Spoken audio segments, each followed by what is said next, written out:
Hello again, and welcome to Foreplay Radio Sex Therapy. I'm your host, certified sex therapist Laurie Watson, author of Wanting Sex Again, and blogger at Psychology Today and WebMD. And I have with me Dr. Adam Mathews, my co-host, who's a couples therapist, psychotherapist, and president of NCAMFT.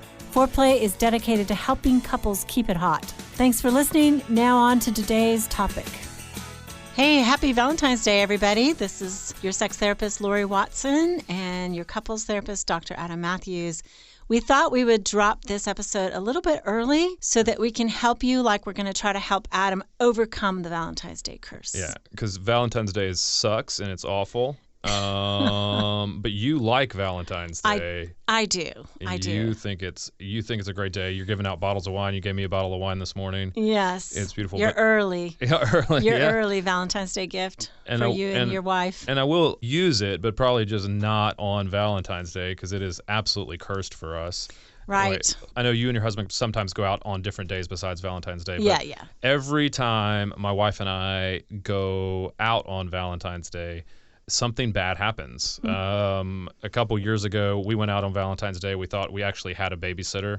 We were actually able to find one. Normally, we can't find one. So that's part of the problem. We spend weeks and weeks trying to find a babysitter for Valentine's Day. And then we actually went out. So we took a lot of time like getting ready to go out. And as I was shaving, didn't have a beard back then. It's part of the reason why I started growing the beard, was that I nicked myself like too far under my nose, like right under my nose, like inside the nostril. Oh, no. And if you didn't know, like that's one of the like bleeds like crazy. So I had this nosebleed that I could not stop for most of the evening. We had reservations at a really nice restaurant. It was red. It was the wrong kind of red. Yeah. And I had to get up several times from the dinner table, spent half of it in the bathroom trying to make my nose stop bleeding. When it finally did... I'm sorry, that is a little gross. It is. It's terribly gross. Because I don't know that she's going to want to have sex with you with this nosebleed thing. Right. Yeah. Well, not only that, we had plans to go. We were going to go downtown. We were going to do all these things. We weren't going to do the typical dinner and a movie thing. We'd actually had plans. By the time we were ready to go, I was so lightheaded that I couldn't walk. Gosh.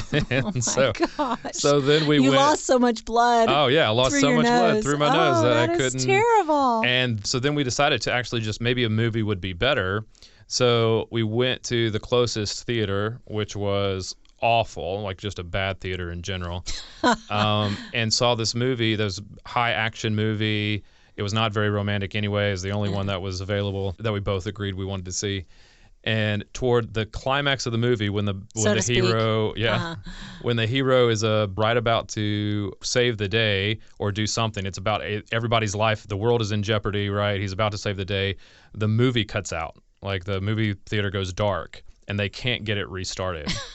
And so we don't even know what ended up happening at the end of that movie. They give us our money back. So we go home. We're both exhausted by this point. Of course. Fall into bed. Like we could not possibly save it. This was the highlight this is the last straw that broke the camel's back. I mean, we've had other Valentine's dates where they lost our reservation or kids got sick. We got sick. Like, over and over again, things have happened like this on Valentine's Day, and I think it's problematic. Like we finally just said we're not going to go out on that date and drew that as a boundary in our relationship. But then when you don't do something on Valentine's Day, it feels like you're ignoring your relationship. Yeah. So I feel like either it doesn't work and you're ignoring your relationship, and it feels like a no-win sometimes to us. And I think sometimes other couples experience that as problematic as well. I'm sure they do. Yeah. But I think you're right. Ignoring it is difficult. I would say that my husband and I, we often stay in and we make the meal that he made me for our engagement. Oh, yeah. Yeah, so that's kind of, we do that a lot. He made veal scallopini. Sorry about all of you out there who don't eat veal because it's horrible. Yeah. But yeah, he makes veal scallopini, and we don't do rice pilaf anymore. I think I've said this before. I can hear myself, but it's nice, and that's a big day for me. Usually, like you said, I give out stuff to my people who refer to me, and sometimes we're on the radio. Which, by the way, Adam, we may be on the radio on Valentine's Day for those of you who are listening in Raleigh. But so coming home to a meal is nice. Yeah. But don't you think? And a fire. Oh, yes, and a fire. Yeah, a fire. Honey, a fire remember if the fire. if it's cold. Yes, a if it's fire. cold A enough. fire is nice. Oof, yeah. If you live in the deep south like we did for years, then Maybe not. a fire was counterintuitive. Right. But I think Valentine's Day for a lot of couples can be really problematic. I mean, I know it can be a day, and we want to talk about how it can be saved and be a really good day for you in your relationship, right? Right. But I think it can be problematic for a lot of people, in part because of the expectations that get placed on it, right? There's high expectations, emotional, physical, sexual. Yeah. Yep. And so, like, the emotional ones for me, and maybe you can talk about some of the physical expectations too, but to me, there's these expectations that we're going to feel extra connected to our partner, right? That because it's Valentine's Day, even if we're in a cycle where we're not feeling connected, we're supposed to feel connected. And so when we don't, it heightens our anxiety about our relationship. Or we're just supposed to be magically in sync with what they want. Like we're mind reading and going, they should know what gift was appropriate for us or what gifts aren't appropriate, what we really want. And that it's just everything like is going to go smoothly and perfectly that day. That day is just, there's not going to be any rough patches. There's not going to be anything that goes poorly or goes wrong or that sidetracks the day. And so if it does, like it just throws everything off and it causes tension in our relationship. Extra disappointment, right? Yeah. And I think same thing sexually. There's this sexual expectation that we're going to have mind-blowing sex, even if we're not having mind-blowing sex otherwise. Yes. But there's going to be a lead up to something that's going to be great. And, definitely most people expect sex to happen on Valentine's Day or something. Yeah. And so when it doesn't, oh my gosh, that can be a killer.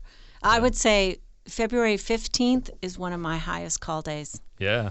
It really is. Because of the disappointed Because of the expectations. disappointment, the expectations. That people didn't meet, and then they start to reevaluate their relationship. And we do think that you need to reevaluate your relationship, but some of what we're saying, I guess, is that the hype about the day might lead to some false expectations. Yeah, and unrealistic expectations. Yeah, I think that's exactly right. I mean, by all means, call if you need to be in couples therapy or sex therapy, absolutely. But I think filtering it through the lens of were my expectations too high for that day can be really helpful. And then the other thing I think is it has Valentine's Day. The intentions of it, I think, get hijacked sometimes, right? Like it started with this idea of encouragement of love, of sending encouraging notes to loved ones and focusing on that aspect. But I mean, I think I looked up the numbers. It's something like an $18 billion industry. Is that all? That's all, man. We're in the wrong business. We're in the wrong business. Valentine's pimping industry. I've been thinking we need to have a little Valentine's Day package. That's right. I gotta persuade you of that, Adam. Let's do it. G-string and little fancy stuff to send out to people. Right. Yeah. Okay. You're going to have sex toys. A lot. Yeah, a lot of convincing for the G-string, but sex toys maybe. Okay. But I think because of that, like it shifts our focus from each other to other things that maybe don't quite matter as much, right? And the other thing, just to get your opinion on this, Laurie, is I think it promotes instant relationship fixes. Like relationships are naturally hard work, and they're good relationships all over time. This is such a downer for Valentine's Day. I know, but we're telling all the bad news. But it can be. That's true. But it can be. I think it encourages this idea sometimes that there are instant relationship fixes that are available because that Valentine's Day is going to solve the problems, so to speak. It's a movie version of love rather than the actual version of love. Yeah. And so if you have issues in your relationship, it actually magnifies them as held up against this movie version. Yeah. Yeah. Yeah, I think that that's true, that it does kind of promote the idea that one night can fix everything. Also, the fact that it may promote this as, the only special occasion, right, that I need to do anything. Valentine's Day, anniversary, birthday. Sometimes people think those are the only special occasions that we do something romantic or give a blowjob or, Right. sorry, kind of crude, but, or send flowers or something, and that I've taken care of it. And so rather than seeing the love relationship as an ongoing, daily, necessary work, we think, okay, I checked the box. That's not good. I check the box for the year, and I don't have to check it the rest of the year. It's done.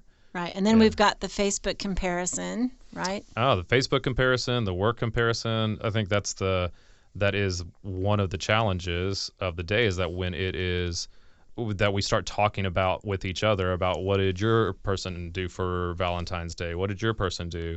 And then if you actually work in an office these days, a lot of people don't, but then you're seeing flowers come in and gifts come in, and like looking who has the biggest bouquet, right? Who has the most presents, or whatever it is, who has the biggest display of affection. Like, we act sometimes as if that's that there should be a norm, as expectations again, that this is going to be a normal thing, when it maybe doesn't happen all the time. Yeah, and I think that leads to, again, disappointment, especially if your coworker gets this big old bouquet from their sometime early lover and your husband didn't send anything. Ooh, are you listening, honey?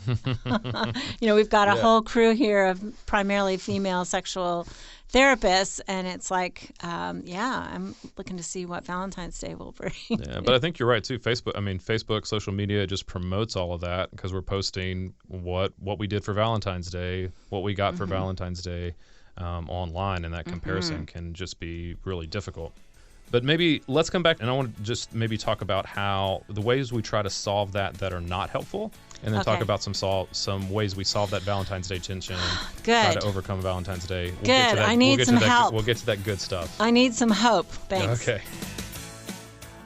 Speaking with certified sex therapist Laurie Watson from Awakening Center for Couples and Intimacy. Laurie, what is an intensive? So an intensive is 12 to 14 hours of therapy all in one weekend. And it's a way to really make fast progress compared to weekly therapy. I mean, there's just so much more you can get done when you have a chunk of time. Overcome the challenges in your relationship and your sex life. Learn more about intensives and Awakening Center's other services at awakenloveandsex.com.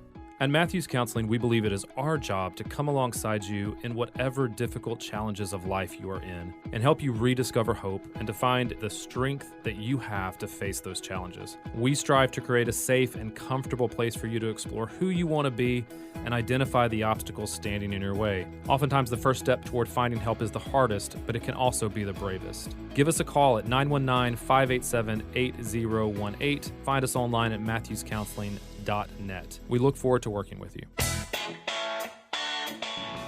Okay, Adam is now going to make me hopeful about Valentine's Day, right? Right. Yeah. You've told us about the curse. I've told you about the curse. I would tell you the ways that I think that people try to solve this that don't work first. Well, we do think that they should come to our retreat, right? Our Absolutely. Love and Sex 360 retreat. Please sign up. Yeah, there are only 4 slots left, so be sure to get yours, by the way. Yeah, that's a good post-Valentine's Day. We need a jolt into our relationship. It would make a great Valentine's Day gift, I think, as well. Loveandsex360.com. Absolutely. Okay. Look into it. So I think we just advertised it to you, so we're killing it. Okay. Yeah. So what makes it? What's the wrong way to do this? What's the bad solve? I think that when you try to solve it, the focus tends to go on high romance that's defined by other people, right? Is we try not to do, it's things that we try to do that are not within ourselves, so not who we are normally and naturally. We try to make it bigger, high gestures, big gestures that sometimes that are just for Instagram, or they're just for other people, and they don't really look at who we are in our relationship. I think those begin to feel a little bit empty when they're big and they're not connected to any kind of meaning. They're just big gestures just to be big. And I think that kind of fails. Or we try to make sure that we don't talk about it. It's not negotiated between the two of us. It's more just we're trying to guess what each other wants, and just again going back to that mind reading. I think those things become really problematic. Or the other thing that I think we do is we try to make it overly sexy. Like we take it to an extreme level that doesn't always really work for our relationship. So I think those things can be fairly challenging. So you're saying that it has to be something that's an extension of who we really are and perhaps where we are in the relationship.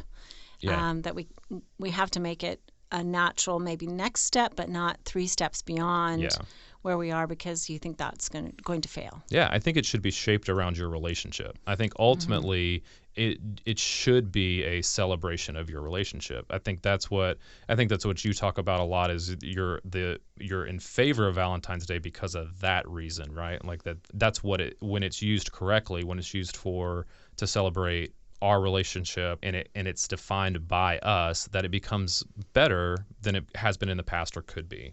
Okay, so how do we do that? How do we shape it around ourselves? There's a few different things that I'd suggest. The first is to discuss what you want the day to be. Like, what's the meaning for you for that day? What works for both of you?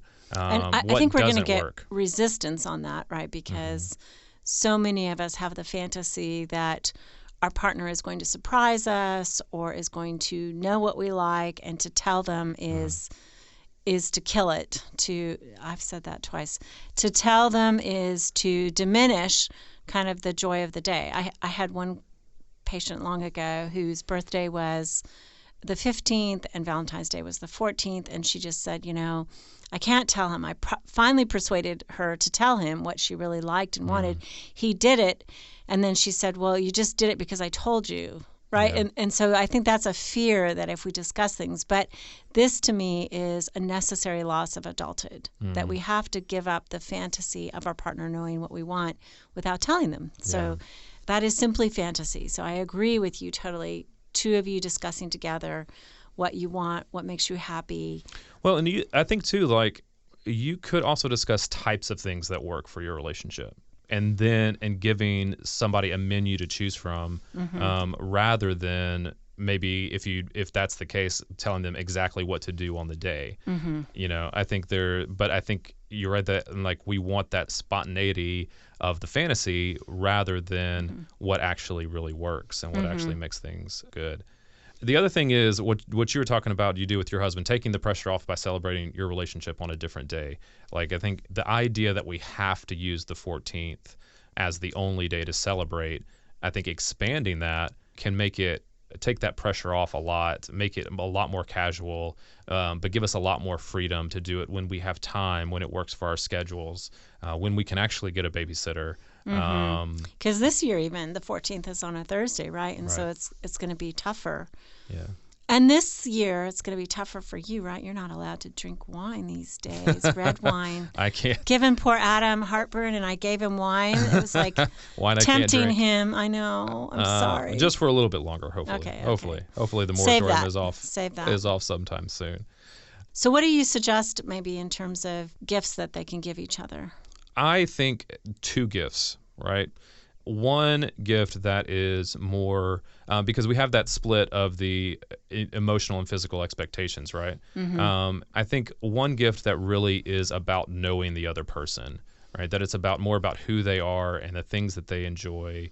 If you don't know this about your partner, ask questions, but you can also explore with their best friend or somebody else. But finding out what they enjoy, what they like. Right, that speaks to who the person is.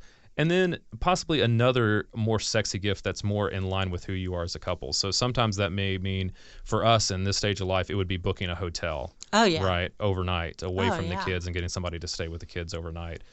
That would be a sexy type of gift that fits in with our relationship. If I got my wife lingerie, like, as a gift, like, that would not go over well, like, just where we are in life. But it might for some people, if you just know who you are. Sending her to a spa before our actual date while I watch the kids and she gets ready, like those kind of things. Some of the things we've suggested on the show before, if you couple that with a gift that is in line with who she is, it's much more, it's a fuller one. It's not saying I just want to have, like this whole night is just about sex, but it's more about our relationship.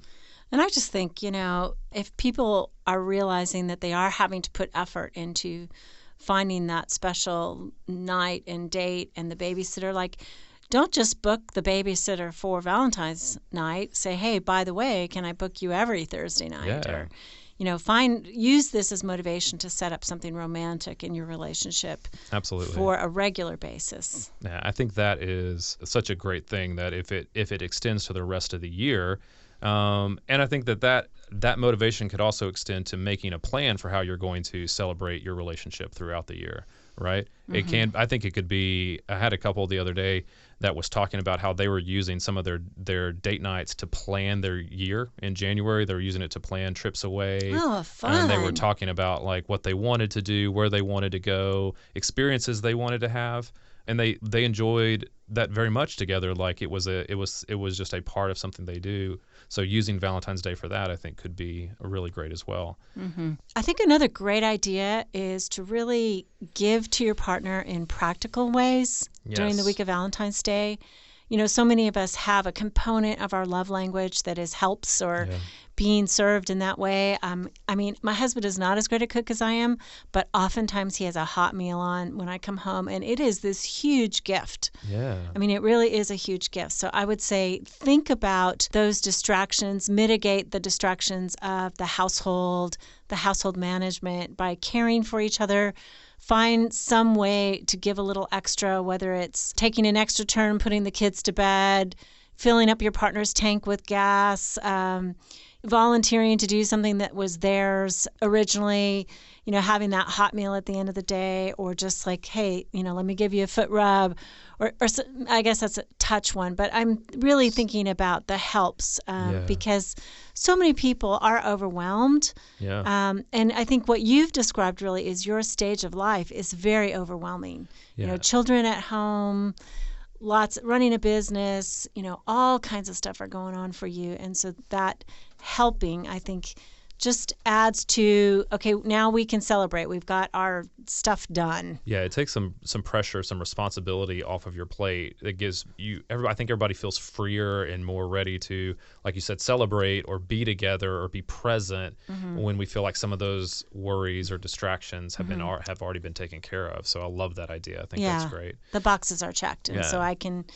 get more free. Yeah.